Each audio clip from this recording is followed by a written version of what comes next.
Today, get ready to wine and dine. On the menu, it's striped bass with a rosé wine reduction, pecorino bundles with dried fruit compote, and sparkling and ice wine poached plums.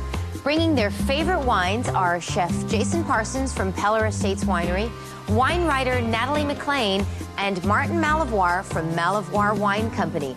Pour yourself a glass, come cook with me. If I were to ask you, what's your favorite wine? It probably would depend on A, what you're eating, or even what kind of mood you're in. Well, I put that same question to all of my guests today, and I've based the whole menu on their answers. But here's the thing. They brought different wines than they originally told me because they couldn't come up with one favorite wine. So we're going to see how all the combinations work. Guys, how's the whining and chatting going? Good? It's great. Oh, fantastic. Is it great? Yeah. I know that you brought some favorites, but remember when we talked before, I came up with a menu. So I just wanted to tell you what I've come up with based on what you told me, and then we'll see how it all works. Is that good? Yeah. Sounds good. Natalie, I originally thought that we'd start with a little pecorino bundle. So it's a nice salty cheese, going to put it in some phyllo, nice appetizer, because I know that you like the Pinot. You've probably written a lot about Pinot in your day. And Jason, because you're fond of the Cristal, the ice wine champagne combo, we're going to give it a real, jazzy thing and put it in with prune plums. Give them a nice poaching. We'll see how that all works. Yeah.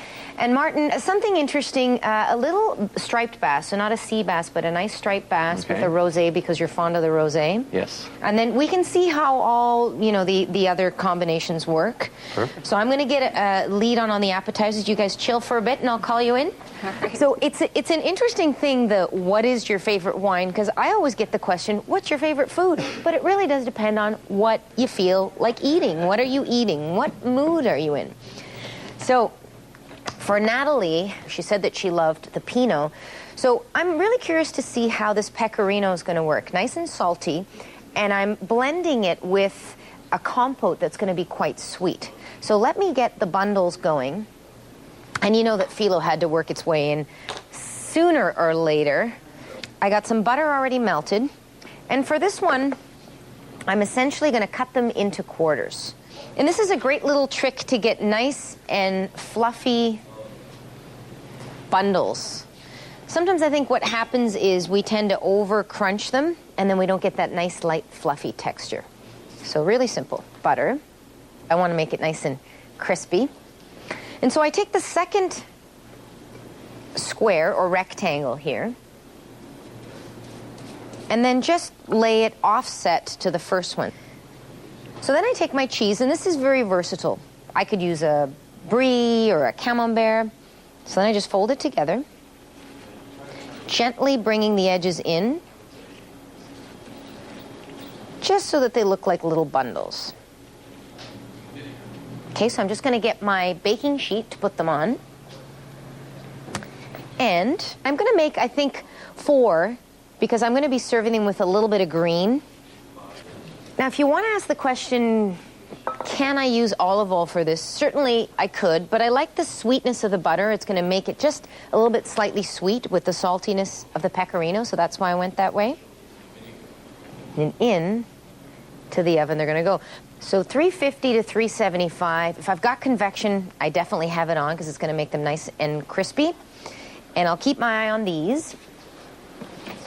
And then I can get going on the compote, because remember, Natalie was saying it was the Pinot that she loved. So I want to still make sure that she's totally cool with this.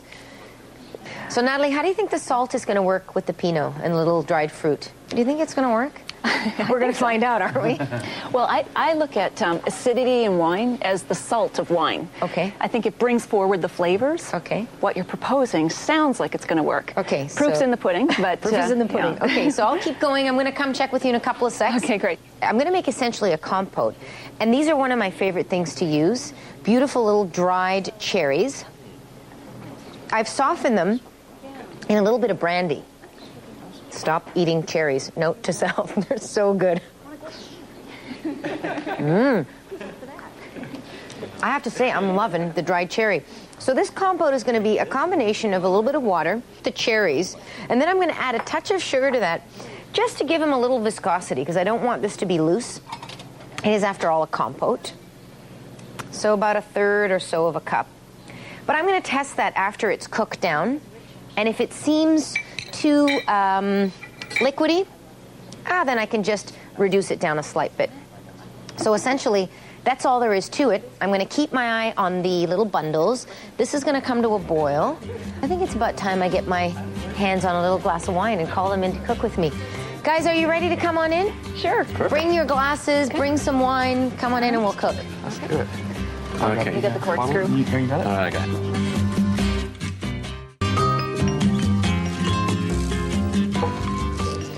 All my guests have picked their favorite wines, and I based my whole menu tonight on it. Martin Malivoire brought this phenomenal Pinot from 1999, and we're just in the midst of checking out how it's going to work with this salty little pecorino cheese. And Natalie says the proof is in the pudding, right? Uh-huh.